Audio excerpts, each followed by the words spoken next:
Hi guys, Island Splat report. I'm going to go over two topics that happened over the weekend. One was very good, the other one was extremely evil. And not specifically related to Splatoon, but it's definitely going to affect any sort of local or LAN event in the future.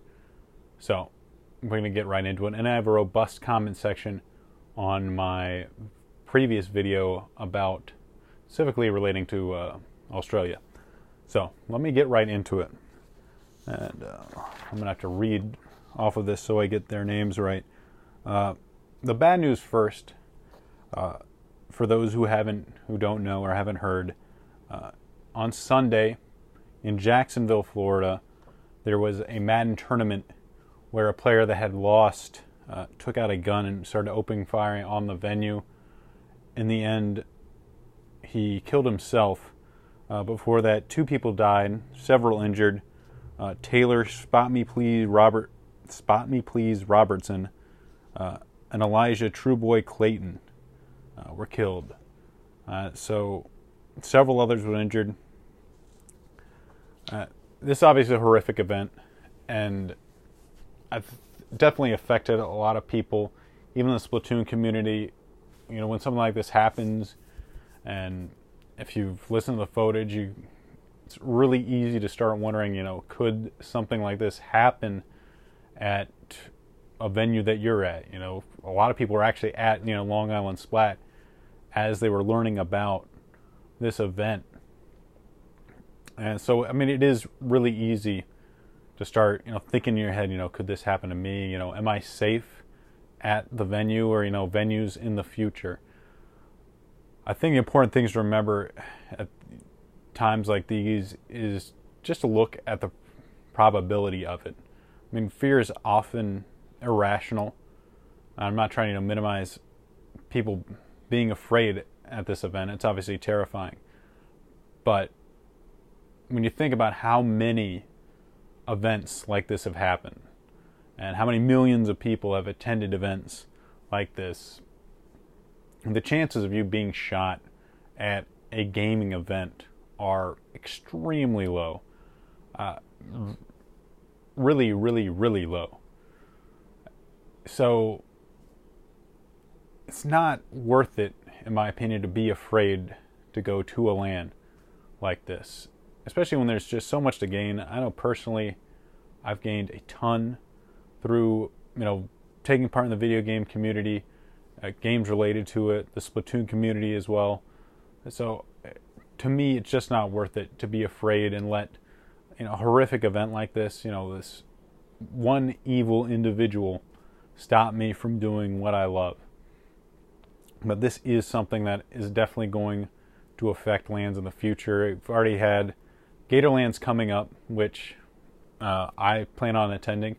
It's over in Gainesville, not that far from Jacksonville, only a few hours.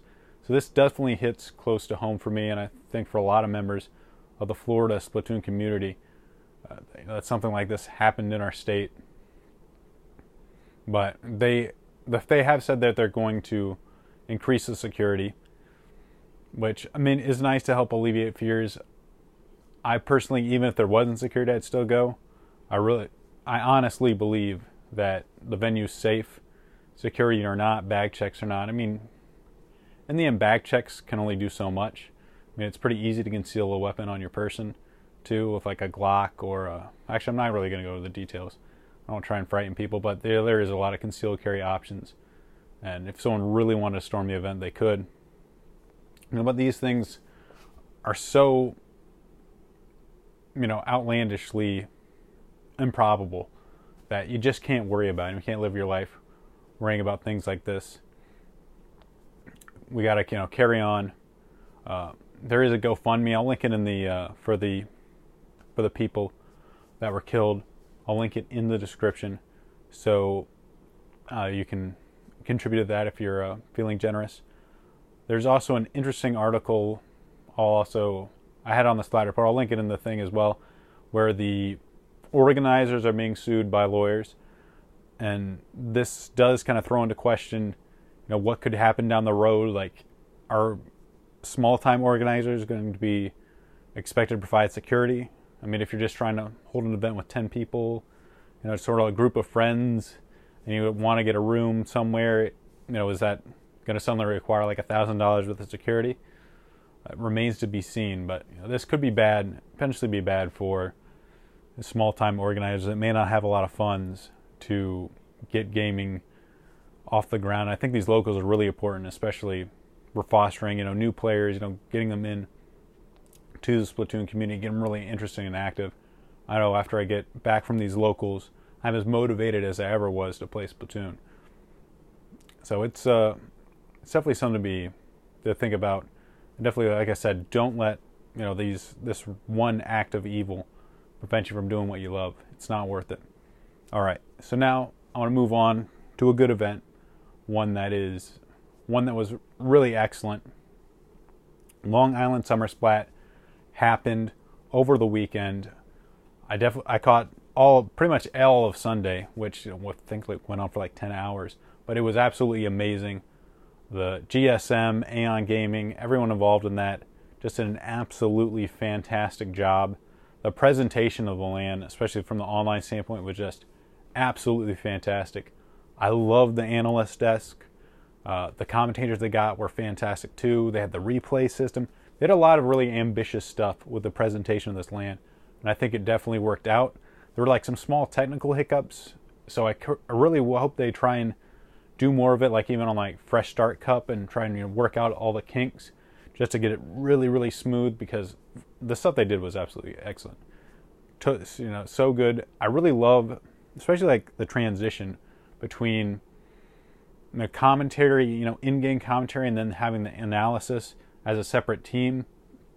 I think it just provides a really smooth transition between the sort of like the play-by-play, more hype-ish, and then you got like this very studied analytical sense, and then also like between the game and in between game, you have a very distinct audio cue. It's almost like changing the voices, having the different people helps you stay interested. Like if it's the same person talking for hours on end, which what some of these streams can be, it's a lot easier to zone out, or kind of like sort of like days out for a while. Hope you're not doing this in this video, but having that sort of change in voices, change in tempo, definitely, I think, from my perspective, really helped me stay interested in the game. So I really liked it. As far as the competition itself, STX did look a little weak. I mean, it's understandable since Hexens are no more thing and they got Gamer in. I don't know how much they could practice. They just got back from Platinum Cup. I know Fuzzy just got back from Japan. He was looking really tired. He said he was a little shook up because of the shooting too, which is understandable. Hopefully he sort of shakes out of that. So I wasn't really surprised that Demise was able to take STDX out, but I think both of the newly sponsored teams, Hive and Demise, really did a fantastic job. I think they really showed up. I think they're really pumped that they got sponsored. And I think that's a really big boost as far as confidence and validation, having that. And cheers to Demise, great job, congratulations, and Hive. I thought Hive put up a really good fight against the two top teams there, STDX and Ghost Gaming. Demise, ended up taking out STDX and really brought Ghost, almost got the bracket reset. I'm really impressed how well they did. The set play, I think, is a really interesting format, and it's definitely cool to see something change up. Not every tournament has to be the same, and seeing, having those differences, I think, helps it stand out and gives it definitely an interesting and different feel to it. I like that. Definitely, we shouldn't do everything the exact same. So I love that diversity, and that's one of the actual things I like about sort of the grassroots community, is you can do all this sort of experimentation. If it was just Nintendo running it, you'd probably just have the same set of rules. So that was really cool. Excellent job by both Gen Game, Aeon Gaming. The whole thing was fantastic. Sorry to hear that the attendance was a little low, but due to the timing of the thing, I guess that's understandable. Hopefully we'll see even more from Beacon, and I'm definitely looking forward to Beacon after this. I probably won't be there, but I'll definitely be watching it from home. All right. So now let us go on to our comment section. First, before I get to Australia, someone left a comment not related to that. So we'll get to that first. Okay. This is from Mascarat. Really love Splat Report, man. Keep doing it. Thank you very much. I intend to. But honestly, Salt Spray rig was fun but awful at the same time. I hope they make the small walkways at the bottom of the map a little bigger. That would make the map a lot better for me. I definitely agree with that. I think, yeah, those walkways at the bottom were pretty terrible, and like that choke point, especially like a ranked, it seems like that bottom area. In Turf War, you know, it's definitely big for turf, and that bottom area just didn't really seem to do a whole lot. It's kind of like the top area too was kind of iffy, but like controlling it did basically provide you like free jump into the center. I think they also need a way to sort of get to that center area from each side rather than that one center choke point. That would be a really good change for it too. It's really interesting to see how much they change it. They didn't do really anything with walleye, but I don't know. I guess they figured walleye was still pretty good. So we'll see what they do. I'm excited to see. They still haven't released, as of recording this, what is going to be new in the September patch. So I'm interested to see. All right, now we're going to get to Australia. A lot of people from the Australian community took me to task over what I said last video, and I'm definitely going to go over that. There's a few points that are repeated several times, so I just want to address them. First of all, getting Ladius's name wrong was a stupid mistake by me. I didn't really mean any disrespect by it. I've seen her name before. I'm sorry, my light's getting a little bright. You know, I've heard it said before. It's also been said wrong many times before too. It was a stupid mistake by me. I own that. It's my fault. I definitely should have made sure I got it right, especially if I'm addressing the comment she made directly. It was unprofessional. I do apologize for that. The other thing is, like, as far as, you know, I don't really know anything about the Australian community. That's true enough. I don't know a whole lot. I've seen a little bit what they've done as far as, you know, pictures of lands, and I know they have their own league, which they call the Oceanic League. I knew that beforehand, so I do know they have a community.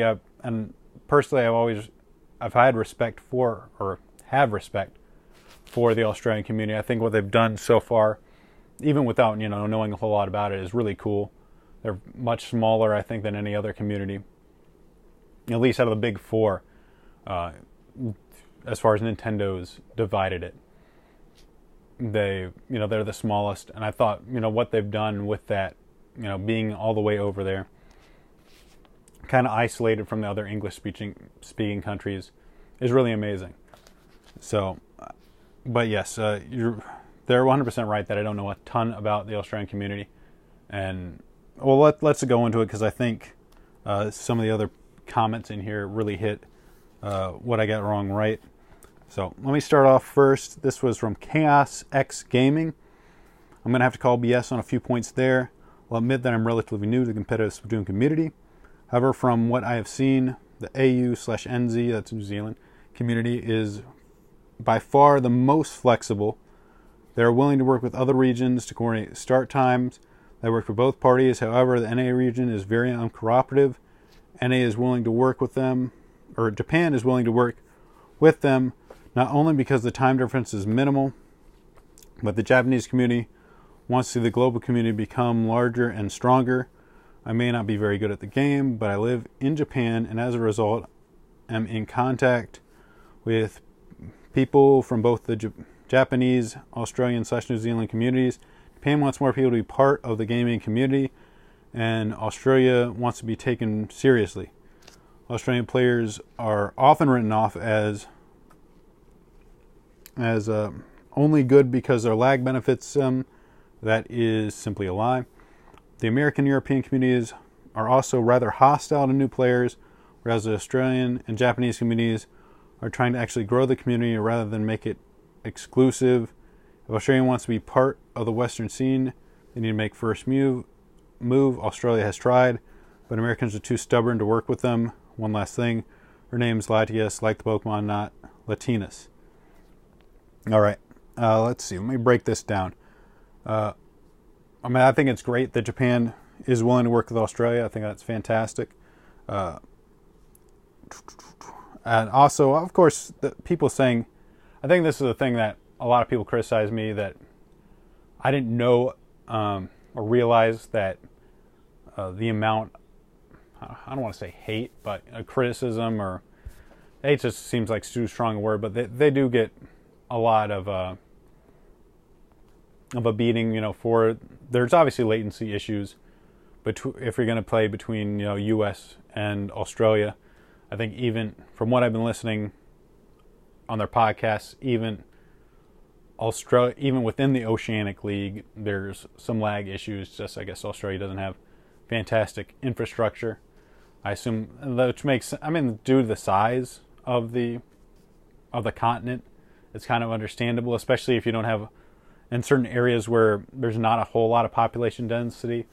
The United States has the same issue, like especially in really rural areas, getting, internet infrastructure. Because if you only have, if there's homes, only like 100 homes in a several miles, it's not really that profitable to bring in like high-speed internet coverage.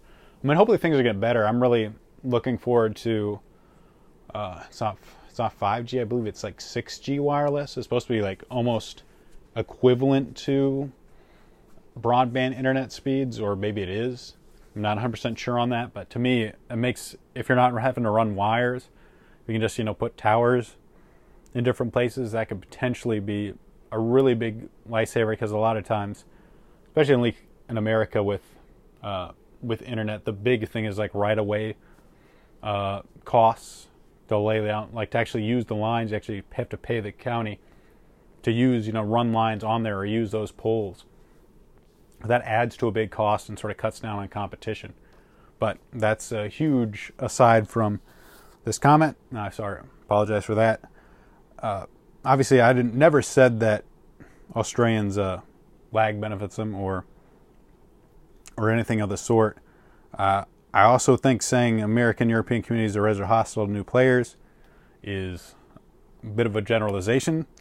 There are certain people that are obviously negative, and the Australian and Japanese communities are actually want the community to grow. I don't know about that.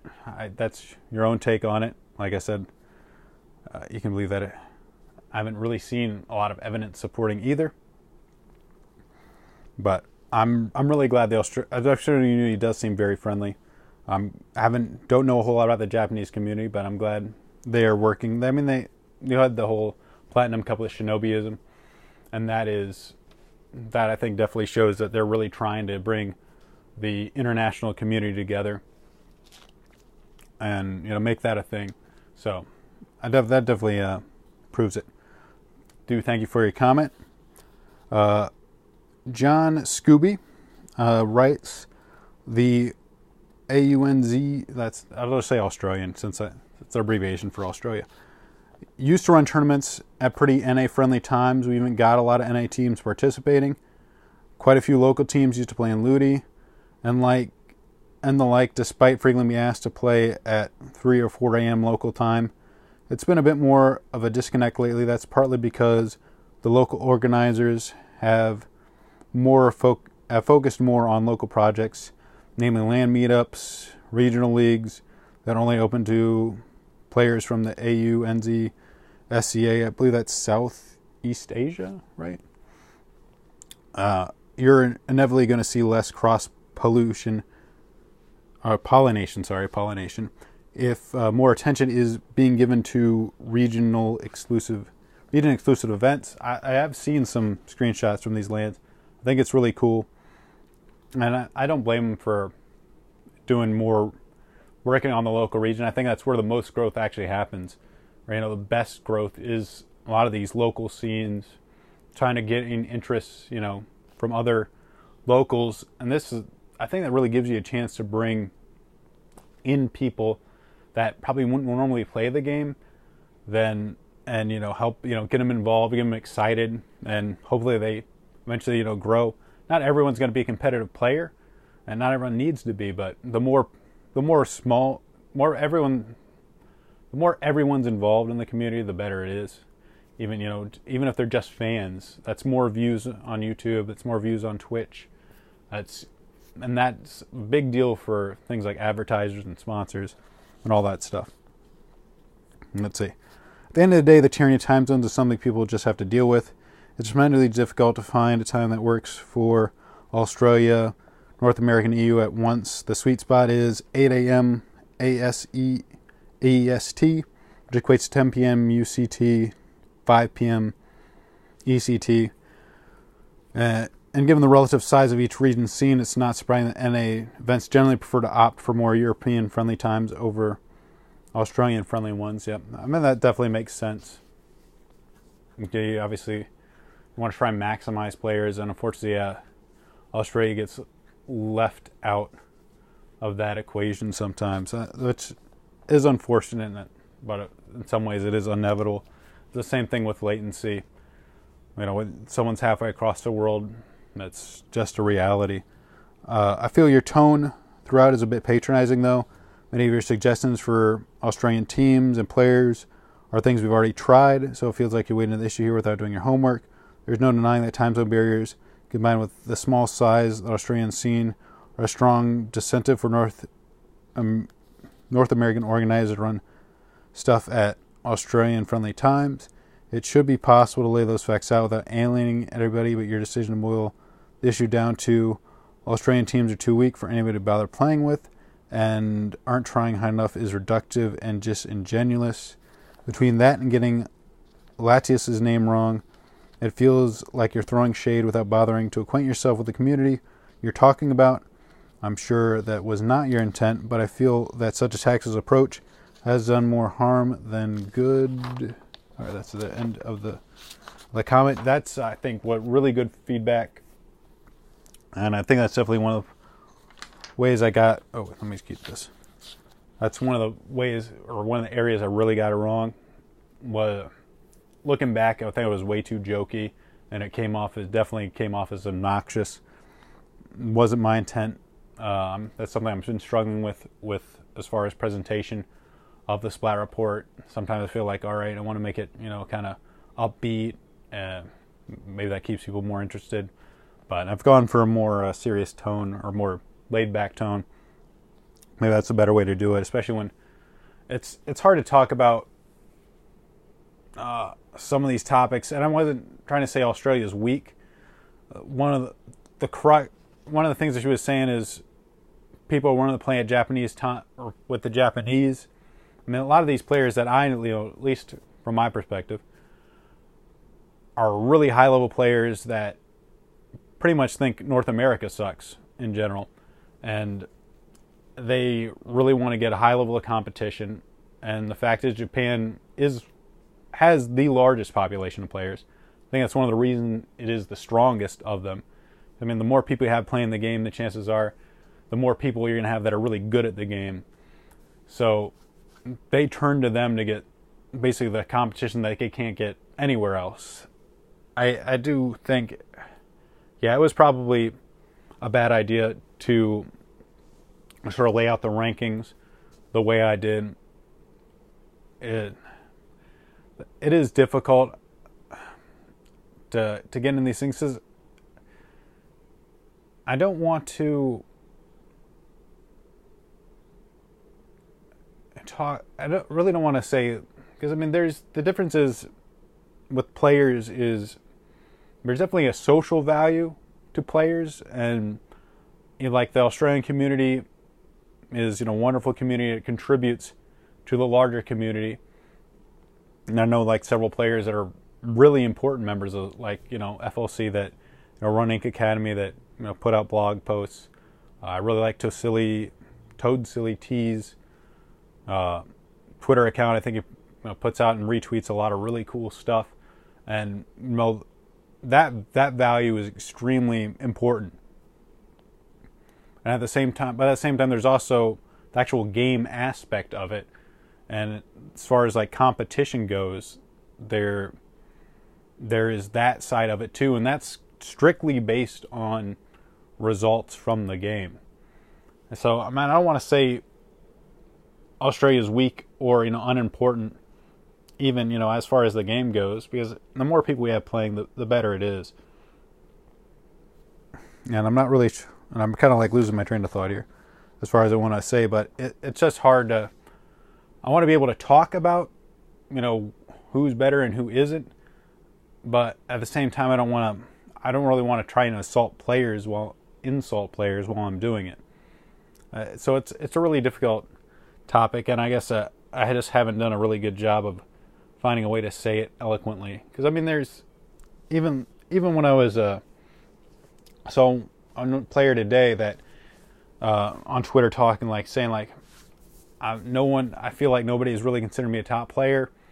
I work really hard, and I kind of want to say to him yeah, I know, but you haven't won anything.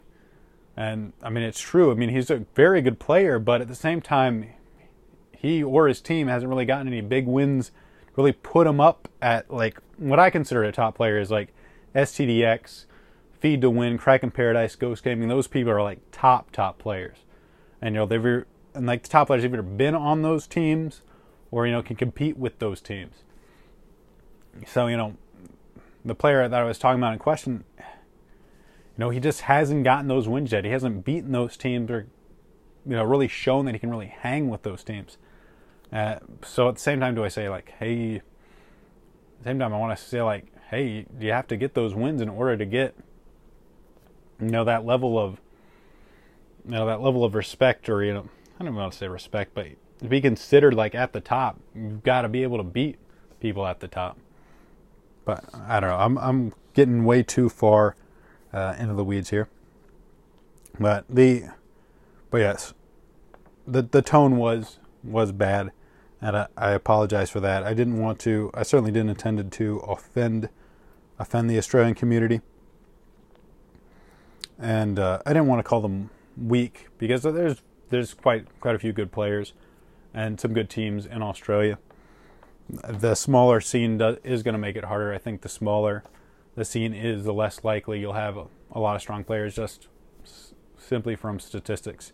It's nothing to do with, whether Australian players are better or good, or North American players. There's no instinctual or cultural differences that make for better players, at least not in my opinion. You could maybe make some sort of argument that places like South Korea, that value gaming somehow, allow players to be better at gaming, but I don't know.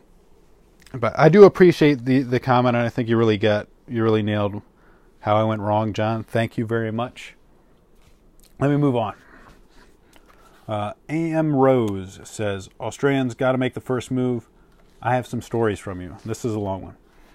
I'm Australian. I've been part of the competitive scene since before the major oceanic community, Ocean Ink Squids, was founded.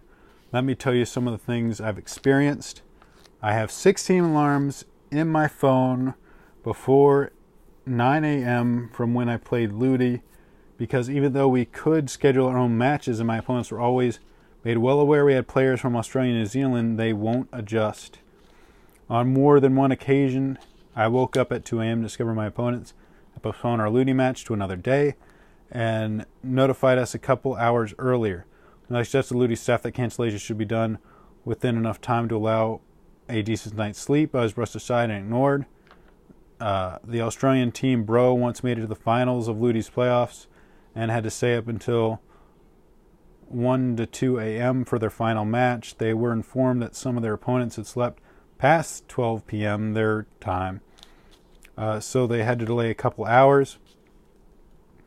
This caused no penalties from the other team, and Bro was forced to either stay up till 5 to 6 a.m. or try and get a few hours of sleep before the match. Yeah, that does sound really shitty, and that's a shame that Ludi has decided on that. That's definitely on Ludi's. It's definitely something pretty bad as far as Ludi management goes. I don't know who does it or, who is responsible for that. But yeah, that's definitely fucked up. And honestly, I think a lot of TOs are way too lenient on this stuff. These are young kids, and I think they really need to be taught, like, when you make a match or you make some sort of commitment, you have to keep it or there's consequences. So I don't think they're doing it as a service to them or anyone else when they allow these people to stay up late, or leniency as far as times go. That does definitely suck. Let's see. Let's move on now. After Australia made the first online tournament and an Australia-friendly time around June 2016, damn, this is a long time ago, Ocean Inc. offensive, more tournaments at Australian time started popping up. I joined a lot of these with my team, and in all of them, something I've never seen before was occurring. People were asking for the tournament to change its time. They wanted it to suit European teams. We had never asked a tournament to change its time. We simply asked for new tournaments. I once argued with that SRB2 dude because he was asking a tournament to run earlier. I argued back and forth that for probably almost an hour about how it was good for Australians at the time. That was a rarity. We didn't want to lose. I still think asking Pacific TOs to run at certain times is rude. It's their tournament. He basically said he didn't care over and over until someone else pointed out that I was Australian. He apologized entirely and stopped arguing because apparently you can disregard Australians as much as you want unless we're there. I do apologize for that. Well, oh shoot, going low power mode. Oh, actually, I don't apologize. I'm not going to apologize for that SRB2 dude, but that does suck. That's players are saying that. I mean, that's a lot of people are kind of arguing against top player privilege. I do think it's kind of rude to ask TOs to change their times. Let me move on because I'm going really long. Latinas herself used to regular run tournaments, getting up at 8 p.m. her time to provide for Australian and international communities. Someone asked her to run the tournament earlier repeatedly. This does suck. I guess anytime you have a good tournament, people want to get in on it. It's actually a problem I think we're having in general is everyone wants an online tournament. Nobody wants to run it. And anytime something goods come up, they're like, oh yeah, can you change this? Can you change that? Like, we want different commentary. Everyone wants something to fit them. But not a lot of people want to make it. Let's see. We have joined international tournaments hosted by Japan, received nothing but flack about our internet quality. Admittedly terrible. Learning nothing we can do about it. I know that is unfortunate. Same with time zones. It is hard to deal with that. So we got tired of the stubbornness and disregard and focused inward. We have 5 to 6 states/territories that run regular LAN events, including semi-frequent majors. We have a thriving scrim community. We have online tournaments, including weeklies and relatively huge exhibition tournaments. Look up Splat of Origin. And we have a league in its second season that includes teams from all the Oceania, including Southeast Asia. We still do international events. We have done friendly tournaments with Japan specifically to connect their communities. And there's even one team that has Australian and Japanese divisions. And we have teams that participate in CNS League run by the Nicaraguan, I'm probably butchering that name too, Nicaraguan Splatoon community. Honestly, the South American community is my favorite outside of Oceania. I didn't even know a Nicaraguan oh my god. Sorry, I'm getting a little parched. Nicaraguan Splatoon community existed. I've only heard of like a few Brazilian and Chilean players like Sorapool, and I think Misel, I'm probably saying his name wrong too, or Missel. Is that how you say it? And they usually get a lot of flack for the lack. I think that's awesome. There's apparently a lot of Splatoon communities that I've never heard of, that I don't know about. That's actually really cool. Hopefully I can learn more about them. So please tell me how we haven't made the first move. If you want to share your opinion on a community again, maybe do some research. Right. Of course, we've kind of gone over the fact that I don't know anything about the Australian community. I probably shouldn't have said anything about it. All right, let me go on to, this is Hazen Mawile. See, Mawile is a Generation 2 Pokemon, so I know how to say it. First, I think it's a good video, but it would be better if you did a bit more research as well. And then I think I asked him a follow-up. First, why does you have to make the first move? We have tried a few times, and we even tried to join the American tournaments that suit the time zone, and we get blamed for playing laggy, and when half the time it's skill. I mean, yeah, the two players are always going to make up Johns for losing. Also, you forget the Southeast Asia when you raid the communities. I was going by the sort of Nintendo's region division. I've kind of heard of the Southeast Asia community a little bit, but again, I don't know anything about it. So if anyone can link me to where I can find out more about these communities, I would definitely appreciate that. Let's see. Also, I lost my place. I also don't think a game like Splatoon should be rated in who is good and who is weak. I kind of went over that. I mean, I disagree with that to a sense that, again, it is a game and there's winners and losers, and then we have to be able to rate things. I guess rating communities is kind of a stupid way to go about it. It's more, teams and players that have to be divided in some ways. But I guess not really specific. That really shouldn't be done, I guess, unless there's a specific purpose to it. Also, research the Australian community as well, because as someone in the Australian community, we do try to join and try to make our presence known. All right, I've gone over the research thing, but I think it is cool, and I really hope the Australian community can grow. I think as every community grows, it gets better. I mean, maybe there probably isn't a great solution at the moment to the sort of disconnect. And as far as what Latnius is getting at, I kind of understand, because it seems like for like a team like Yana or even like Bro, who are absolutely at the top of the Australian community, where do you go from there? It's like, I mean, they're obviously, I think they've won. Correct me if I'm wrong. I think Yana went undefeated in the first Oceanic series, so it's natural to want to kind of go out and try and prove yourself and get you kind of have to grow. I mean, that's always the desire of any competitive person or a competitive player. You want to keep excelling, and that means some players will seek that in Japan against Japanese teams, like you've seen players like PK Fuzzy do, or attending these LAN events, or trying to win majors. Like things like the Platinum Cup are big. So I understand where they're coming from, and hopefully, as the scene continues, the scene's still growing and continuing to grow. So hopefully, as that happens, more opportunities are just going to naturally pop up because we have more people involved. Hopefully, eventually, I think as the money gets more and more, and it gets bigger and bigger, and you have more people viewing, so you have more advertisers, there's going to be more opportunities for everybody. So hopefully things things improve.